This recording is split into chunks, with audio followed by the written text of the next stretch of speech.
Provavelmente você já ouviu esse tipo de frase. Você já ouviu as notícias? Inundações, incêndios, terremotos, guerras. Se não nos cuidarmos, o mundo vai desmoronar completamente. Ou, temo que em breve a gente vai passar de um ponto sem retorno. Ou ainda, devemos estar muito perto do fim, não tem mais esperança para o que está acontecendo aqui. Todas essas são declarações que a gente ouve regularmente sobre esse estado do mundo hoje. O problema é que essas declarações, elas são até muito otimistas. Elas estão tragicamente desatualizadas. De acordo com a Bíblia, o mundo já desmoronou. A gente já passou desse ponto sem retorno. O fim de tudo foi lá no começo de tudo. A gente vivia em um mundo perfeito, bom, amado pelo próprio Pai, Filho e Espírito Santo. Um mundo que este bom Deus estava profundamente comprometido com a sua criação e manutenção. Só que esse mundo se tornou catastroficamente fora de alinhamento com aquele que era o propósito do Criador. Adão foi colocado como cabeça desse mundo, e enquanto ele esteve em paz com o seu Senhor, tudo esteve bem com o mundo. Mas quando essa paz, esse relacionamento foi quebrado, aí então tudo virou um verdadeiro inferno. Quando o pecado entrou no mundo, quando o pecado invadiu a criação, primeiro veio a vergonha, em seguida o medo e depois a culpa. O Senhor amaldiçoou as relações, a família, o trabalho e até o mundo físico foi amaldiçoado. A morte infectou o planeta e a humanidade foi expulsa da presença de Deus. Não poderíamos imaginar um antes e um depois mais drástico do que esse que a Bíblia apresenta para Adão e Eva. O trauma psicológico e espiritual envolvido na sua expulsão do jardim é quase inconcebível. Como caíram os valentes. Essa foi uma frase cunhada quando o primeiro rei de Israel morreu em batalha. Saul era o rei do Senhor, ele deveria ser um prenúncio do verdadeiro rei, Cristo Jesus.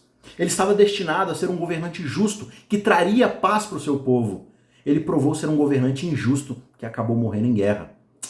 Como os valentes costumam cair, não é mesmo?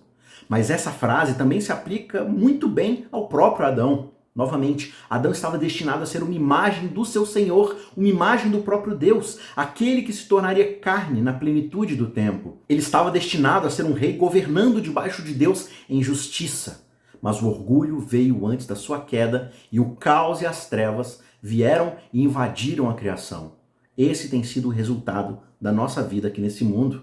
Como caíram os valentes. Às vezes eu me pergunto se a gente realmente entende a profundidade, a complexidade das alturas das quais nós caímos e das profundezas nas quais nós nos encontramos.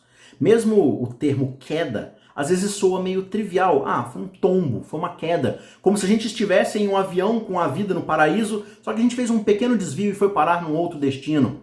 Só que, na verdade, a Bíblia não usa a linguagem da queda. Ela usa muito mais do que isso. Ela fala de morte. A comunhão com o Senhor no jardim era uma comunhão de vida. O que nós agora herdamos de Adão é pura e simplesmente a morte, a finitude, um ponto final. Não poderia haver maior contraste do que esse. O nosso mundo não está um pouco fora de controle. Ele não está indo em direção à calamidade. A calamidade já nos atingiu. Somente um Salvador do além poderia remediar a nossa situação. Somente um novo Adão, um novo rei governando em justiça é que poderia restaurar todo o cosmos. E essa é a nossa única esperança. Não melhorias estéticas pontuais aqui e ali. Não um sistema mundial mais suave, mais eficiente, um Estado grande que possa cuidar das nossas necessidades e restaurar a justiça. A gente está muito longe disso e cada tentativa humana acaba em totalitarismo, morte, desastre. Em vez disso, a nossa única esperança é a renovação global e cósmica. Jesus, o divino Filho do Homem, chamou isso de a regeneração, quando o Filho do Homem se assentar no trono da sua glória. Somente ele pode nos levantar desse poço sem fundo. Mas fique tranquilo, ele certamente vai fazer isso. É só uma questão de tempo.